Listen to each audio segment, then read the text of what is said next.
We'll call the meeting to order. Shall we rise for the Pledge of Allegiance?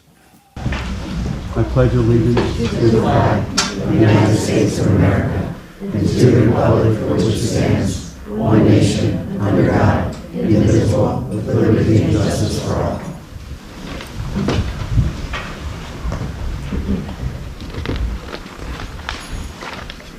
Right. Our first item this evening is to recognize the retirement of Police Officer Lieutenant John Potts for his 35 years of service. Where is he? Where is he? Over there, the wallflower. No.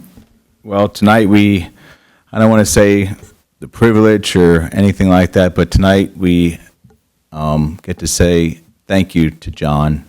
Thank you for 35 years. John, you have seen a lot in 3.5 decades of change in Horsham Township in many ways.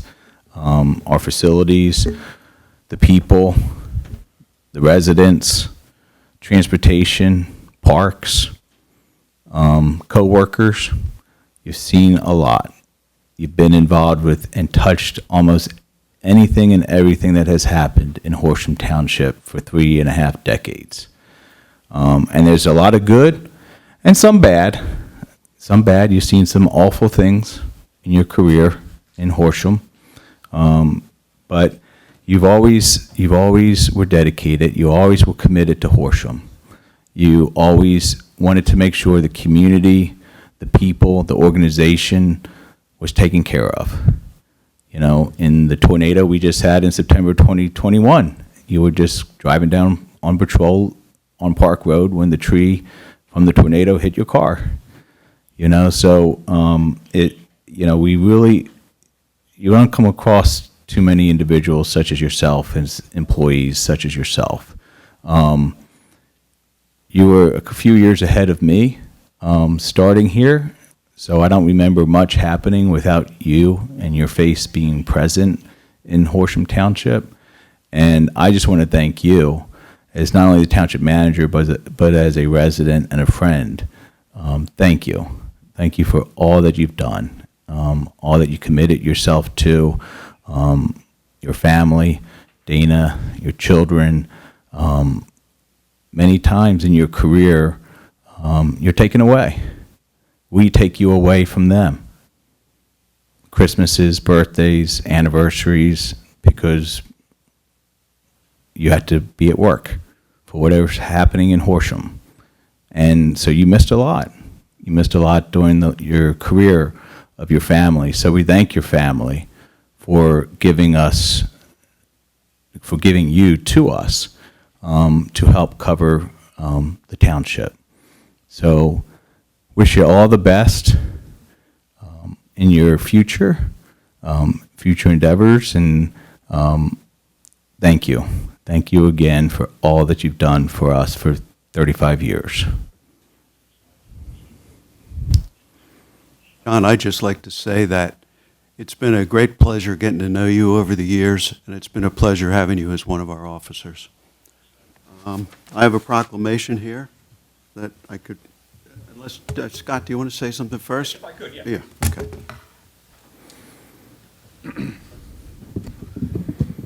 As the manager mentioned, I think he mentioned about 18 times, 3.5 decades. I lost count. But in 35 years of service, you amassed quite a few achievements, and I just wanted to just give you a high-level rundown, so to speak, of all the things that John has done here in his 35 years. He's been an instructor, and I had to write them all down. There's a lot here. First aid and CPR instructor, firearms instructor. He was a SWAT team member for over a decade and a half. He commanded the Highway Safety Unit at one point. He was our patrol commander. He was our accreditation manager. Some of you remember in 2003, we were one of the first few departments in the Commonwealth to get accredited. And John has, up until recently, handled our accreditation and our professional standards. He's a graduate of the FBI NA Academy, of which he is the president now of the Eastern chapter. see, would I miss anything? Bachelor's degree in public safety administration from Newman. But on a personal note, John, I mean, I worked for you for quite a bit of my career. You've been a great mentor and teacher. I very much enjoyed working on your squads. In fact, the way I was removed off your squad was when I was promoted to sergeant. I want to thank you for everything you've done for the department and for me, for my career. I am going to miss you.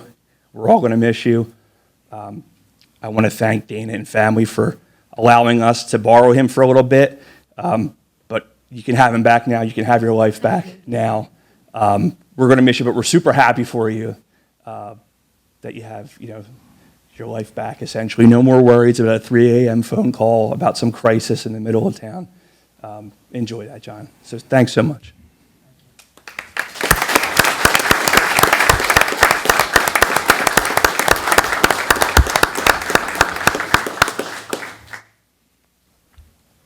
Whereas it is with great pleasure that we recognize Kenneth John Potts for his 35 years of devotion and service to our community on the occasion of his retirement. And whereas John Potts began his career as police officer with the Horsham Township Police Department in 1989, was promoted to sergeant in December of 1998, and lieutenant in February of 2014. And whereas, having graduated from Newman University and receiving a Bachelor of Science in Public Safety Administration, Lieutenant Potts also graduated from the prestigious FBI Academy in 2015. And during his time with the police department, John was a member of the Moreland Area Emergency Response Team, MERT, and served as a first aid, CPR, and firearms instructor. He has been an example of consistent dedication and service to the people of Horsham Township throughout his career. And his service brings great credit to himself, his wife Dana, his 4 children, and Horsham Township. John Potts has forever left a favorable impression on those who have had the pleasure of working with him, and also on the township he has served so well. And whereas on the occasion of his retirement, we extend to John our best wishes for success in all his future endeavors.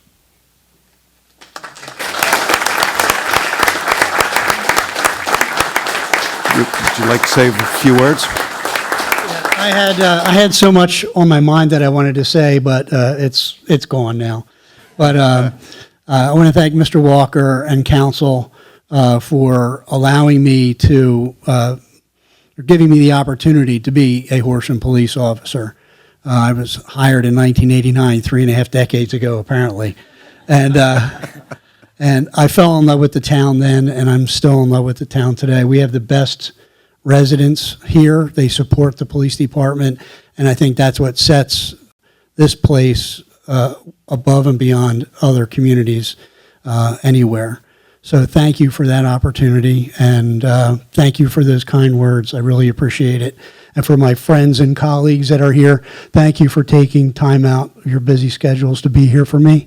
It means a lot to me, and you're all very special, and I'm going to miss you all. And to my family, I love you very much. And thank you for being so understanding when I missed the Little League games and missed the Christmas present openings and stuff like that. And Dana, when I would get up at 3 a.m. because a phone call came in and I had to leave. So I love you all, and I couldn't have done this without you. So thank you very much. We're going to get pictures now. Right? All right, we'll have you come up and do a picture. That'd be great. Outside the flags is in the picture, but They weren't in. You can zoom, take a little video.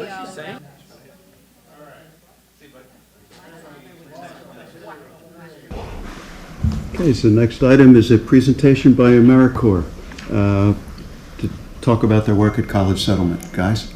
So AmeriCorps is here.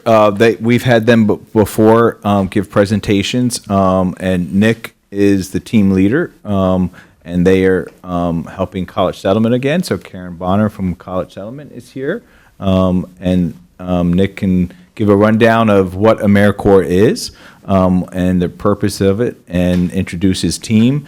and tell us what they're doing at College Settlement. And Nick, if you want to either feel whatever you feel comfortable, if you want to sit up front here and go to one of the mics, or if you want to stand over there, but we need you at a mic.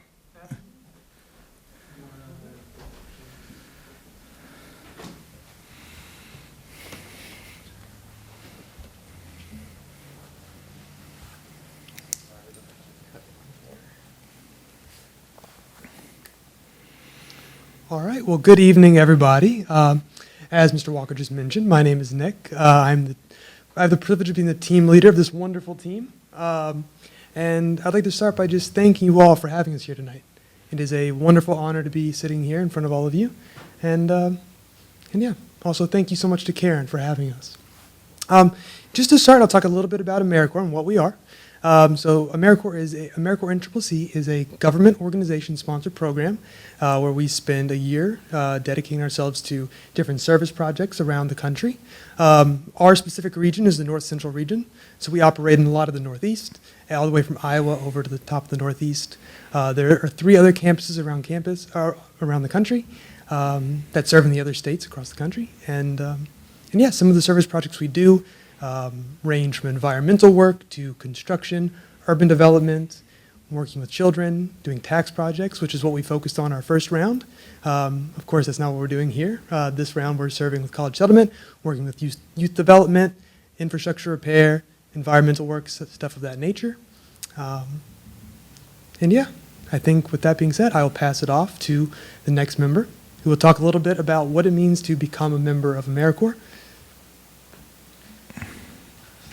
Greetings, my name is Ethan Delgado, and it is a pleasure to be here in front of you all. Like Nick said, I'm here to talk about what it means to become an AmeriCorps member. So I'll start, I guess, with a little bit of an anecdote. I was interested in joining the Peace Corps, and when it got about time to do the application, I realized that I was not ready for it. It's a big commitment, 2 years in a foreign country, living with people you don't know or by yourself for a long time. And somebody somewhere told me about the AmeriCorps. And it is, in many ways, like a stepping stone up to the Peace Corps. You're working within the country with a team that you get to know, although you are strangers when you first meet. And you're on, at least for NCCC, which is a program we're in, you're on a 10-month program. You go to several places around the country, and you guys serve local communities, much like we would in the Peace Corps. Also, it's a wonderful opportunity not just to adapt to those situations that it provides, but to learn certain skills. For instance, I wanted to go to Armenia to teach English, and right here at Camp Settlement, I have a wonderful sort of getting my feet wet, teaching kids, getting to understand how to talk to them, that sort of thing. Now, to become an AmeriCorps member, there are applications you can do online. You can go to AmeriCorps.gov, and there's all sorts of programs you can do. This one specifically, NCCC, is, as I said, it's a 10-month program, though we do have a summer of service as well. And the onboarding is, it was mostly online. But if you are unable to acquire like all of the references you might need, like in my case, one of the references I had didn't get back to us in time, we went over a phone interview. After that, if you get accepted, you have to make sure that you have all the necessary vaccinations and that sort of thing. And then eventually you are flown out to where we went to, Vinton, Iowa, which is a lovely campus they have there. After that, well, there's 2 different sort of ways you go through it. There's 2 kinds of people on the team. There's core members, which are us in the white shirts. And then we have our team leaders, our TLs over here. Nick could tell you more about his experience because he has team leader training. They arrive a month earlier at the beginning of January. We get there in February. And what we had was core member training. We call it CTI. In CTI, we get to know our teams. We get to live with each other for about a month while we're going through this. And there's all sorts of different trainings we go through. There's diversity training, ways that we learn how to interact with different members of a community, how to interact with them in like to diffuse situations, to talk, to try to work with people that we might not be used to wherever we come from, because we're all around the country. When that time is done, we practice going through a debriefing, a briefing. We read through the application that our project sponsor has sent, and we will work through it to get the information we need and brief our unit leaders about what it is we're going to be doing, what's required of us, and what we want to get out of it. Anything else you think I should talk about? I think you did wonderful. All right, thank you very much. I'll leave this off to Caleb now. Hello. Thank you for having us again. My name is Caleb Whitinggrant. I'm from Maine originally, and I'm going to tell you guys a little bit about how you can have an AmeriCorps team come and serve with you. So there's some requirements that you'd need to begin. Firstly, you'd need to provide a team of roughly 6 to 10 people with housing, as well as a ground coordinator, basically, like someone to work with the team and kind of direct them on what types of service, types of activities you need us to aid in. You would also need, I can't remember if I mentioned this earlier, sorry. You would also need to provide housing for the team themselves. So yeah, again, roughly 10 members at most. And lastly, you'd really, as an organization, you would need to be a nonprofit, basically. So that can mean a lot of different things. You could be affiliated with a state or local government or the national government. You could be a faith organization, although we can't participate in any faith-based activities. So it would need to be something focused specifically on community service. Or you could simply be a non-government organization or some community action organization or something like that. Otherwise, when you actually want to have a team come and serve with you, it's honestly a pretty simple process. All you'd really need to do is just go on to AmeriCorps.gov and fill out an application. It might also help to talk with our regional contacts, basically. What I would suggest is sending an email to one of my supervisors, Jeff Moore. And if you want more information about this, we will leave some promotional resources with you before we leave. So thank you very much. Hello, I'm Noel Gonzalez, and I'm going to talk about what we do at College Settlement. And one of the many things that we do at College Settlement is that we work at Pennypack Farms. And what we do at Pennypack Farms is that we hoe a lot and we weed and plant various vegetables like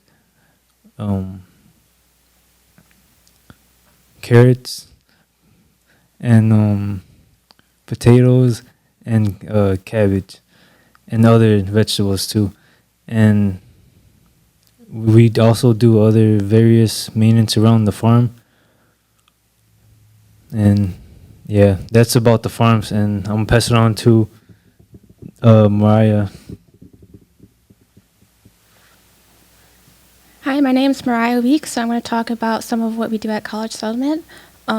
So we work with the maintenance crew, and some of the projects that we've done was build a shed for the outdoor kitchen. We stained bed frames and built bunk beds for the kids that are coming in the summer. We also stained the walls of one of the cabins and built a floor for it. We planted native trees and shrubs around the property. We also trimmed trails around the property at overnight camp and at day camp. And I'm going to pass it off to Leah to talk about the kids. Hi, I'm Leah. One of the biggest things that we do at College Settlement is work with the outdoor school program. We assist the camp staff and the teacher naturalists in their different programming and group challenges, group team activities, team building activities, and different options like for the kids to get outside and experience things that they've never experienced before. We take them fishing, rock climbing, nature, like on nature hikes in the woods, things that they wouldn't be able to do living in the city, like in Philly, and stuff like that. Yeah. Yeah, that's what we do at College Settlement. All right. With that being said, I think now we open the floor up to any questions you all might have. And also, again, thank you for your all's time tonight. Actually, I have a question. Yes, sir. It sounds like you've got a pretty extensive program going on, particularly at College Settlement. How long have you been there? So we've been here for just over 6 weeks now, and sadly, it breaks my heart that we're going to be leaving on the 22nd of this month. So our time is coming to an end, but we love it there. And you're right, it is. So quite then you'll extensive. head to another similar type facility somewhere else? Yeah. So what's kind of unique about this round is this is our second round together as a team. So this is our second service project. We do 4 over the course of a year. But after this round, this team will be split up. So mid-year, teams all get shuffled and new teams get assigned. So I will have a completely new team around me, and they will all be, surrounded by new members and a new team leader doing different service projects. Kind of the purpose of that is to put people in positions where they can succeed the most, and also give people the opportunity to kind of choose the projects they want going forward. The first 2 rounds are really designed to get a feel for things, and determine like what kind of work you want to do as a volunteer. Anybody here have questions? Ethan, you had mentioned about the Peace Corps. You had said that this is kind of like a stepping stone or a step before. Are you still planning to pursue that potentially, or not really decided yet? Yes, so the AmeriCorps does provide nice options after it. We call life after AmeriCorps. Some of those options include partnerships they have with certain schools.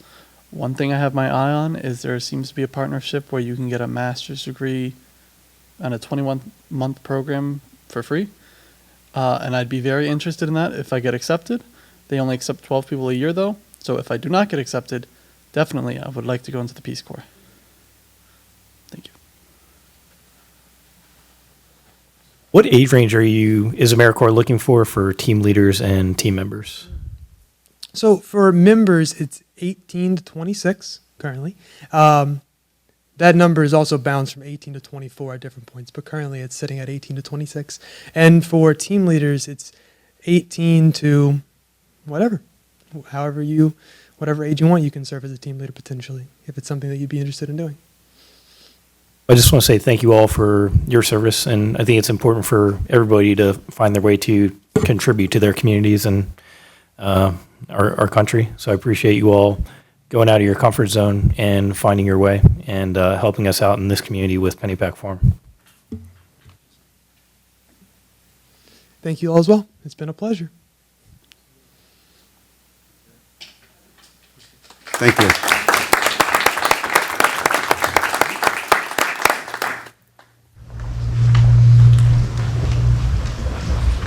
All right.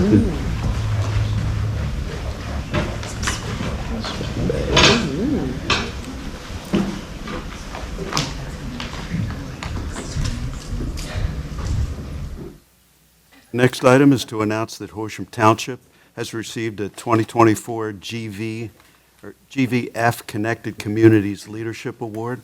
Mr. Walker, you want to comment on that? Sure. We do a lot of good things in Horsham, so it's always a privilege and great to be recognized. So GVF, which is the former Greater Valley Forge Transportation Management Association, they recognized us with their 2024 Connected Communities Leadership Award. And most of that, it circles around HOPS, our Horsham Office Park Shuttle. And they liked how we connected our office parks and jobs to people that might not live in the area, that might not have a car, that may have a disability, that we connected our office parks to public transportation, to a train station, helping the environment by keeping more cars and less cars off the roads, and also using a propane-powered bus, and then also improving economic development in the county and in the region by providing this service. We're retaining companies, retaining jobs, attracting new companies, attracting new jobs to the region and to Montgomery County. So it was nice to be recognized. I'll just pass this down. This was our little recognition from GVF. So it was nice to be recognized by them. It was a nice ceremony. Myself, Mr. Whiteside, and Larry Burns, our Director of Community and Economic Development, attended the ceremony. All righty, thank you. Next, we have opportunity for questions, comments from the public. Do we have any questions or comments? Our next item would be the approval of minutes. We've got the May 8th meetings. Do we have a motion? I move to approve the minutes as presented. Second. It's been moved and seconded. All those in favor say aye. Aye. Next item would be to have the treasurer's report. The balance in the general fund as of May 31st, 2024 is $8,468,659.62. For the most part, the activity in all funds reflects budget expectations for May, with revenues in the general fund at 75.36% of budget and expenditures at 35.94% of budget. We continue to monitor our revenue that has been affected by numerous factors to include companies downsizing and employees working from home. We are currently developing a 5-year financial budget plan to provide a better outlook on our future financial position. For a more detailed presentation of our current financial position, I would refer you to your monthly booklets. All right, do we have some motions to pay the bills? I move to ratify the list of checks in all funds in the amount of $216,262.83 and further move to authorize payment of the same. I move to approve the list of checks in all funds in the amount of $1,459,793.18 and further move to authorize payment of the same. And I also move to ratify the U.S. Bank credit card transactions for the month of April 2024 in the amount of $14,788.32. Second. Been moved and seconded. All those in favor say aye. Aye. Ayes have it. All right, next we have to review 2 land development plans. Shall we start with Watts LLC? That is 1307 Squires Drive. The applicant is here this evening. They're proposing 3 new homes, or subdivide the lot into 4 new lots, keep the existing home on 1 lot, and construct 3 new homes off Squires Drive. Good evening. Is that working? Is that working, Dan? Speaking to it again? No. Sorry. How's that? Okay. Good evening, Kristen Pianzio from Hamburg, Rubin, Mullen, Maxwell, and Lupin. It's nice to see you.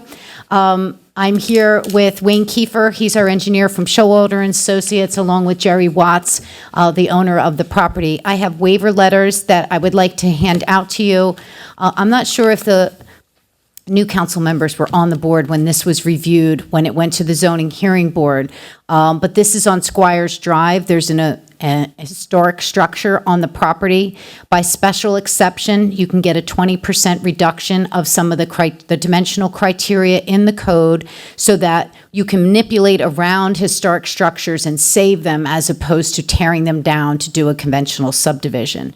So we availed ourselves of that opportunity. We went to the zoning hearing board. We got relief for the special exception to permit that the historic house be renovated and saved, and permission for the 3 houses. I can never keep a laser pointer in my purse. I don't know where they all go. Bill, can I use yours? As long as you give it back. I will still. I think they're all underneath my car seat. We did need one variance when we went to the zoning hearing board. It was the distance of the existing house to our new interior road. We brought the road in as tight as we could. One of the comments from council at the time was that we buffer this section because this is an existing neighbor right here. So we were able to do that. That's incorporated in our landscape plan. That's part of our one of our plan sheets that we could share with you. We went to the Planning Commission. We have all the review letters. They're all will complies except for the waivers, and I have a list of those that I'll hand out to you. Planning Commission unanimously recommended our preliminary and final approval of this subdivision. They recognize that this cul-de-sac, which is about, was it 534, Wayne? About 540 feet, really functions like a driveway, but we needed to build it to the specs that can carry fire equipment and emergency vehicles. So we did that.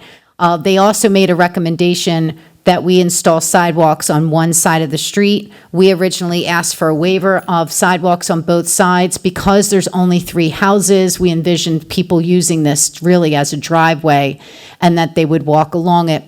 The Planning Commission felt if there's young families with a bus stop out on Squires, that doing sidewalks, installing them on one side on, I'll call it the northern edge here, down here and around, and we did send a plan that you might have that sheet, Bill. I think sheet 2 shows the sidewalk. Shows in red that we brought sidewalk around. And so that was their recommendation. We agreed to do that, and I'll hand you the waiver letters now. Is this a revised waiver letter? Is this the June 10th version? Yes, it was revised about 5:30 today. What did you say? Okay, so I have the June 10th. Revised and version. that's- The only thing that was added is the preliminary and final approval. There we go. What was added today? We added a preliminary waiver final. for preliminary and final approval as one approval. Oh, okay, I thought that was already on here.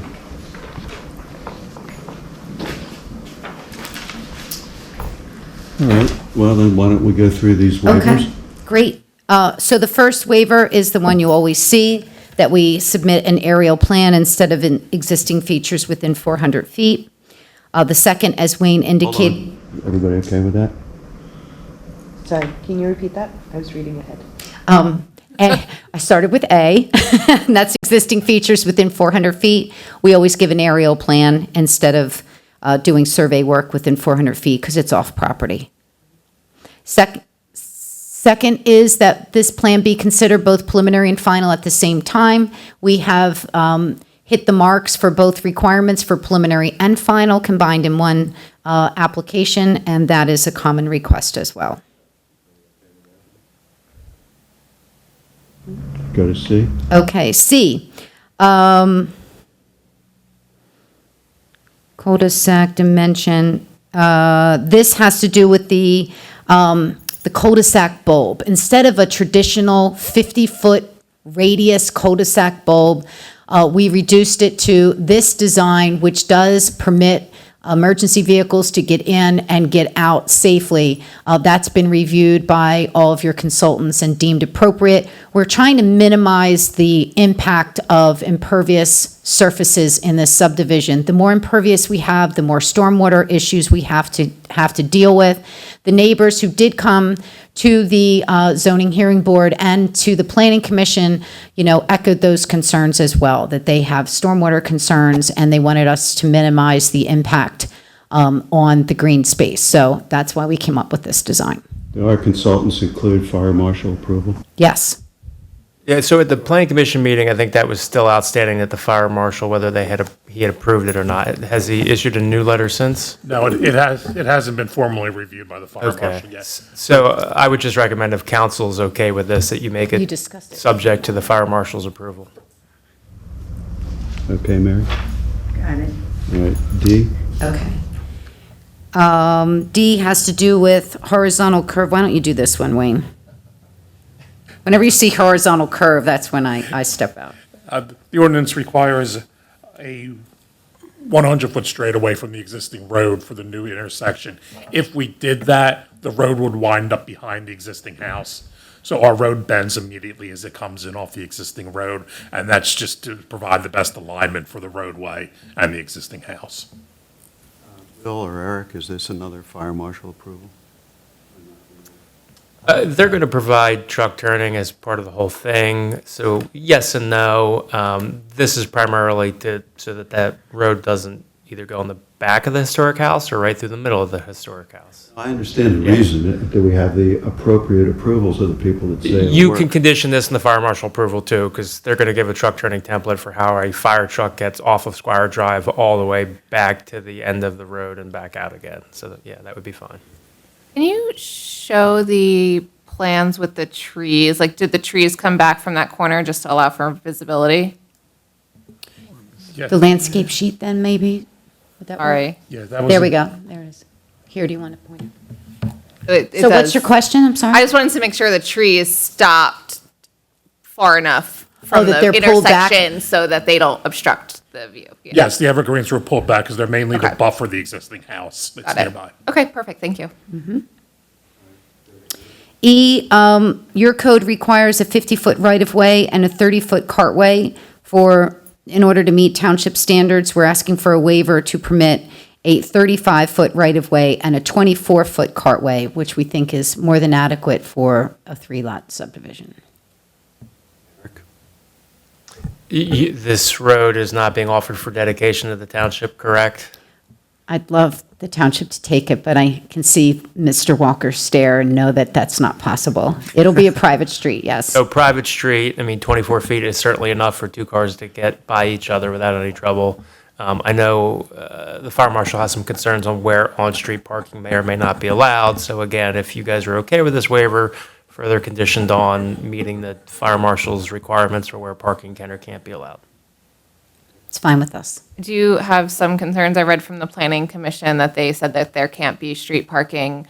Ultimately, once the houses are sold and in someone else's possession, and then they have a visitor or a party, I think that that will be violated. So I personally would prefer to see the 30-foot road over the 24-foot width.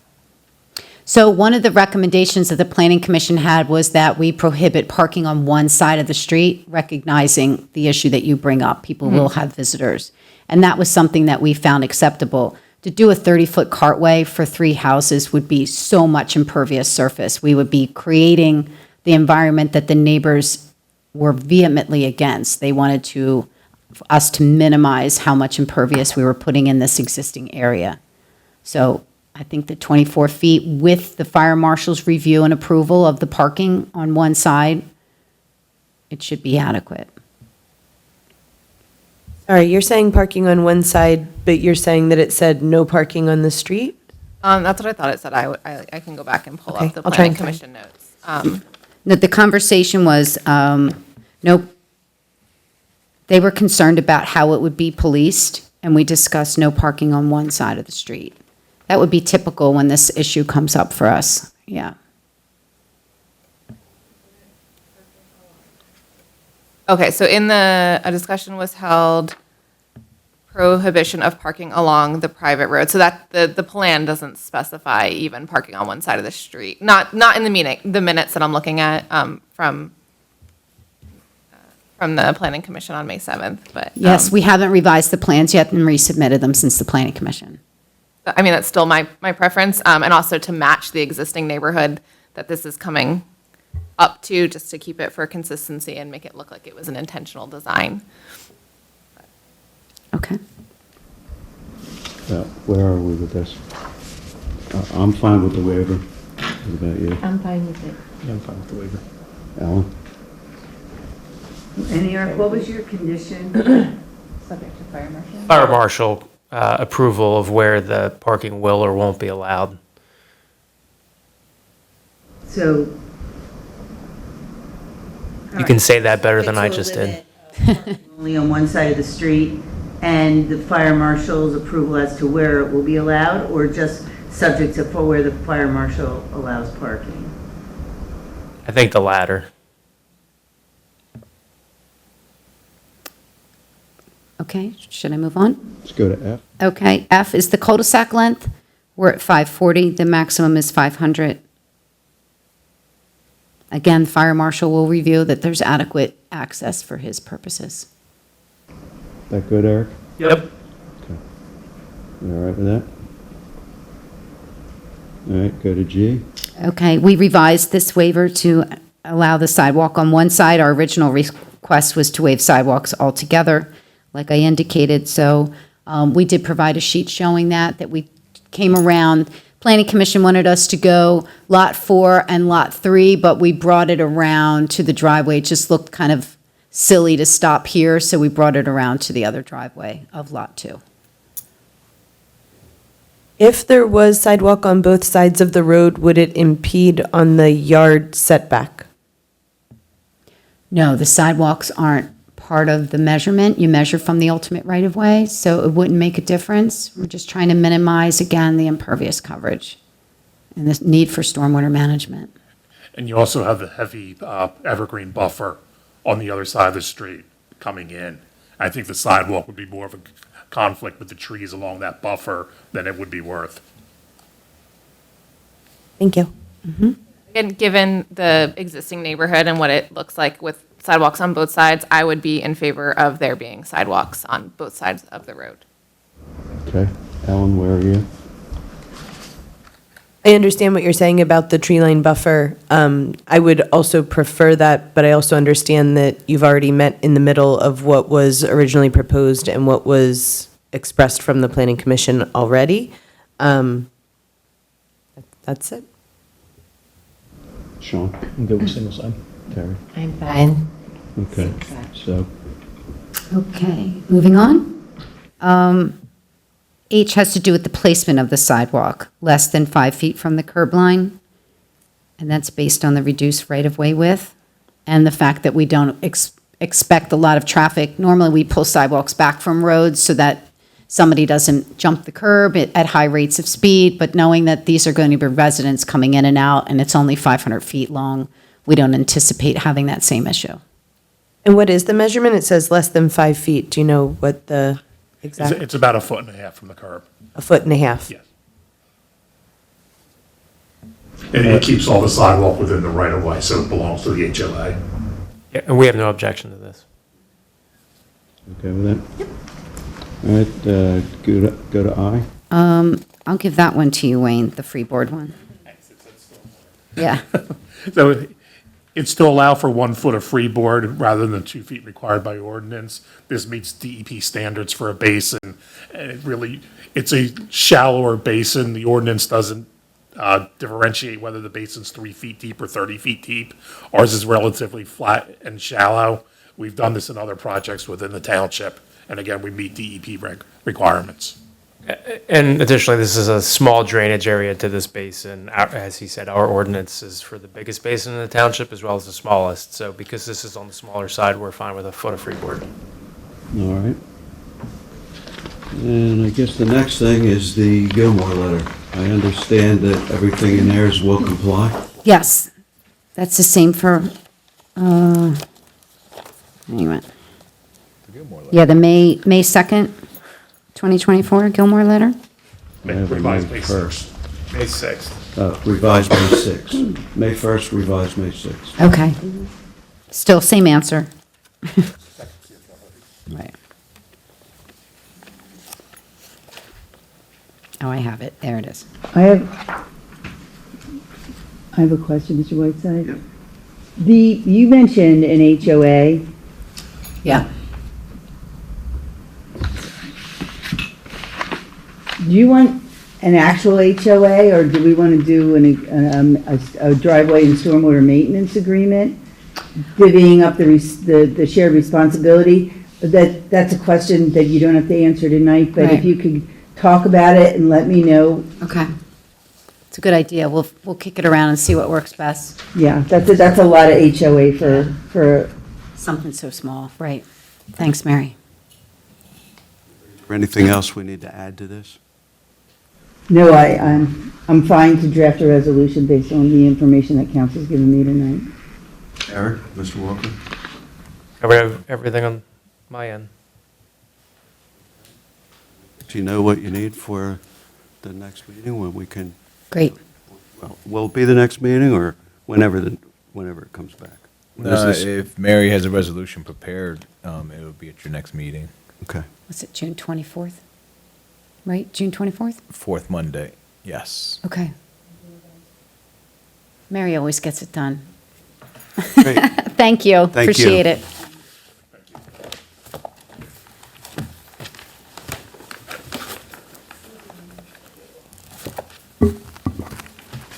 All right, the next one is Spectre Con Building and Construction Managers on Cedar Hill Road.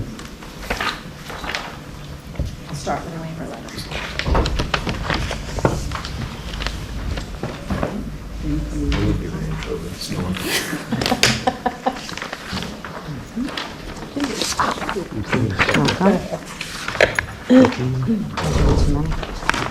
No, I just don't need it. Is this an update or the same one? This is the same letter, right? Thanks.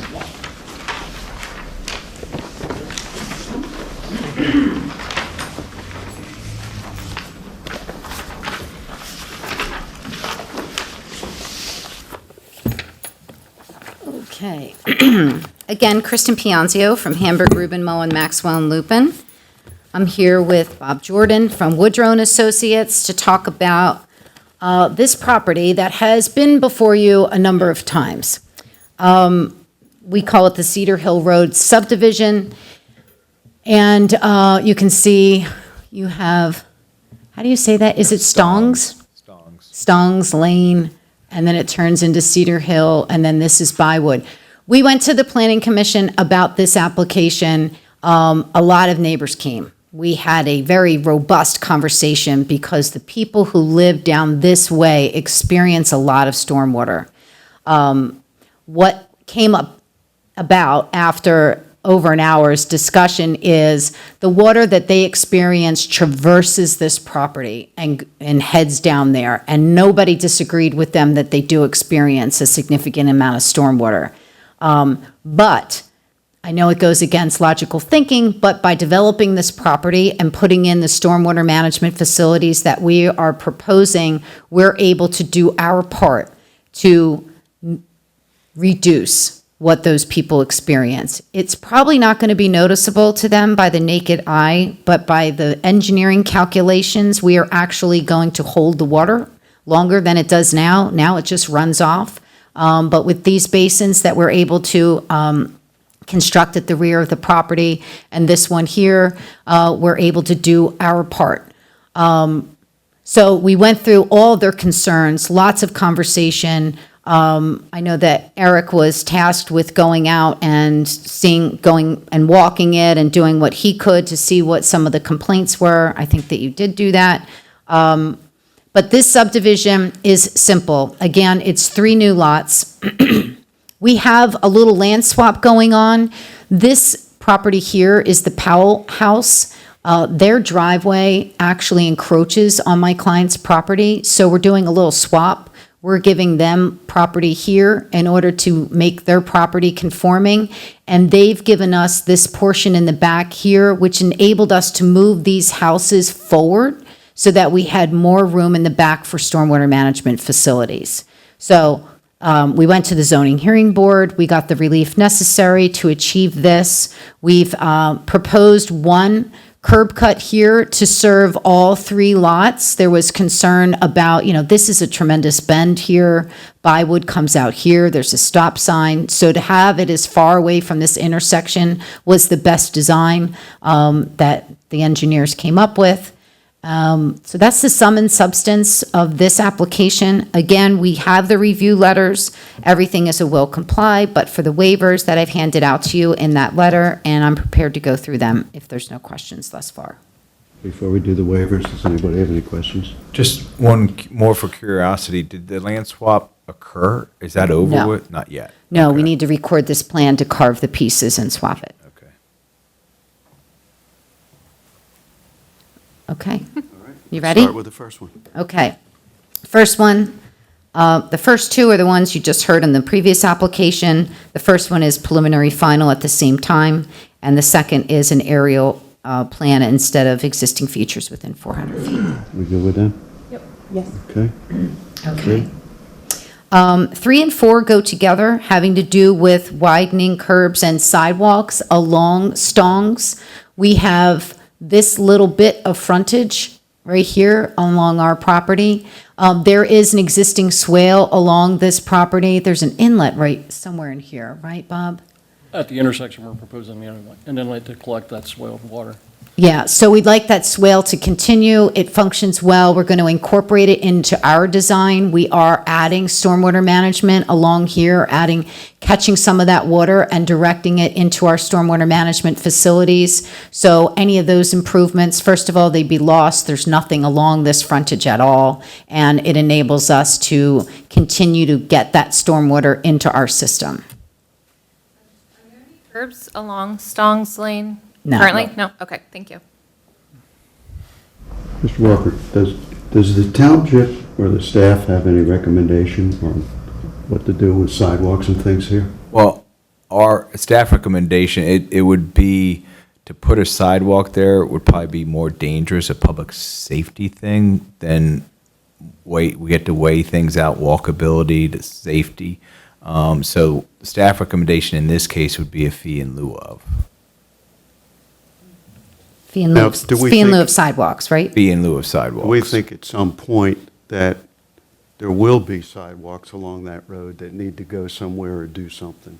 So it would make it appropriate that we don't just stick one in now and hope it's a good thing. So we have the fee in lieu of that allows us to make it right when the time comes. When the time comes, yeah. Okay. 5 is curbs. I should have said 3, 4, and 5 they're go all together.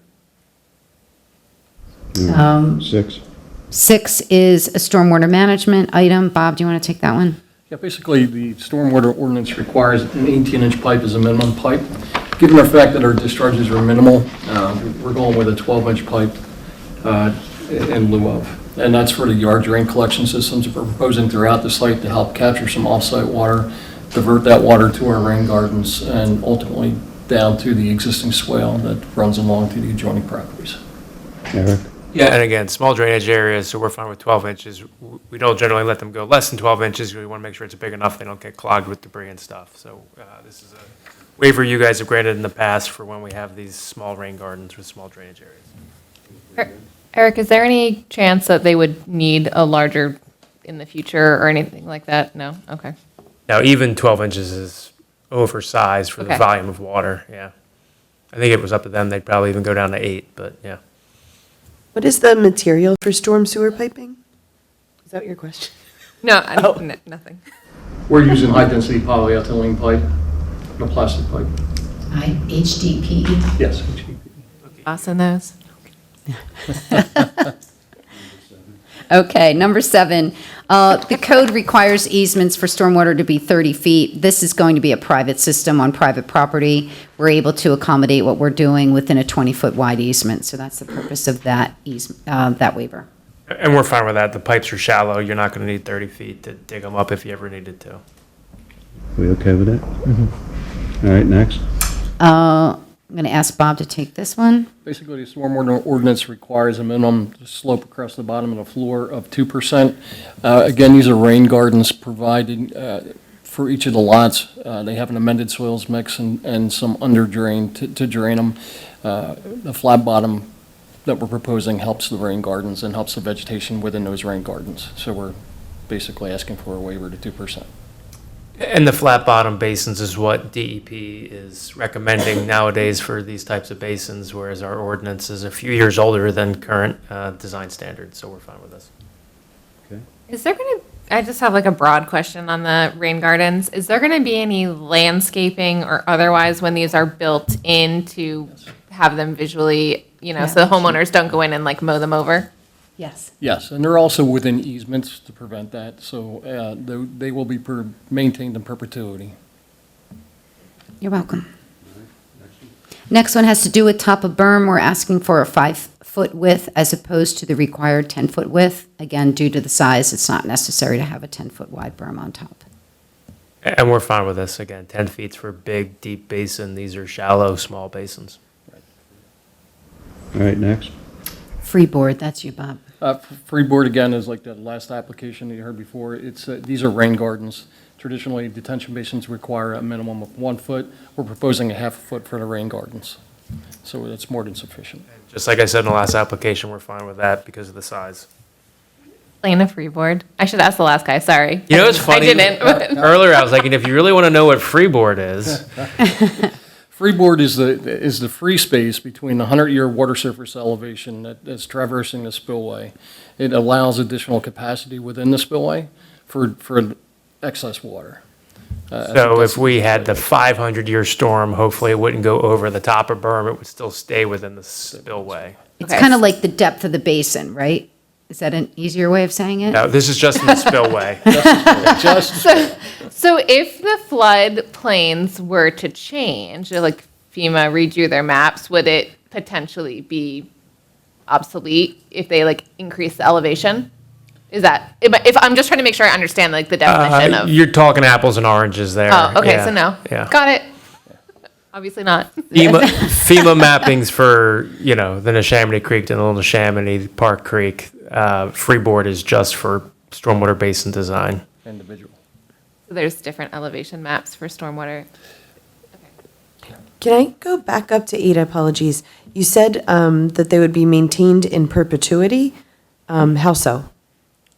Each of the homeowners will have an obligation and sign a stormwater maintenance agreement that they will own and maintain those rain gardens in perpetuity. And if in fact they're ever sold, that transfers to the new owners. Bob's playing attorney and Kristen's playing engineer tonight. I'm loving so- this. I'm sitting back. And I what- gave him stormwater at least. What is required of them to maintain? Well, there will be vegetation and plantings within that. We have plugs designed, we have some shrubs, we have some trees. So they're more of a landscape amenity. All right, you said plugs? Plugs, yes. Instead of seeds, they Instead of plant little plants. Thank you. Plugs. Yeah, so they take off immediately. Got it. Thank you, engineer. You're welcome. Thank you very much. But the last one I'll give to Bob, because that's very nerdy. You do that one. Oh, so we're up to number 11. Yes. Basically, the ordinance requires O-ring reinforced concrete pipe. Again, we are using the HDPE, the high-density polyethylene, which we use a watertight seal. And we're also using, instead of anti-seep collars, we're using basically concrete cradles that support the pipe. Yep, and again, this is today's design standards as opposed to our ordinance, which is a little outdated in some of these points. I was going to ask. There you go. Why do one or the other? But Yes. Thank you. That's it. Okay, and we said the Gilmore letter was will comply on all the other pieces to that. Yes, sir. Mary, what else do we have to add to this? Nothing. So then, We'll see you on the do we expect this will be on the 24th as well? I do. Okay. All right, any more on this subject? All right, Thank you. Don't take my pointer. Oh, I would never. This is a good one.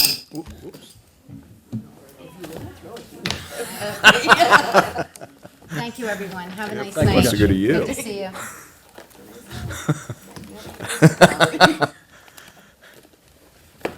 All right, for Chief all right, Ryder. next is to consider the results of the following bid. Forester Road Basin and Whetstone Road Basin retrofit project. So we received 8 bids on this project. The highest bid was for $448,403.09. The lowest bid was $244,494.75 from Nice Construction Services out of Sellersville, PA. They are the lowest responsible bidder, and the staff is recommending them for your consideration this evening. Any discussion, or do we have a motion? I move to award the bid for the Forester and Whetstone Basin retrofit bid to Nice Construction Services, Inc. in the amount of $244,494.75 and hereby authorize execution of the contract for the same. Second. It's been moved and seconded. All those in favor say aye. Aye. Ayes have it. I need to announce that our National Night Out is Tuesday, August the 6th, from 6 p.m. to 9 p.m. at the Horsham Township Municipal Complex, 1025 Horsham Road. And our next council meeting will be in this auditorium, June 24th at 7 p.m. Meeting adjourned. Thank you.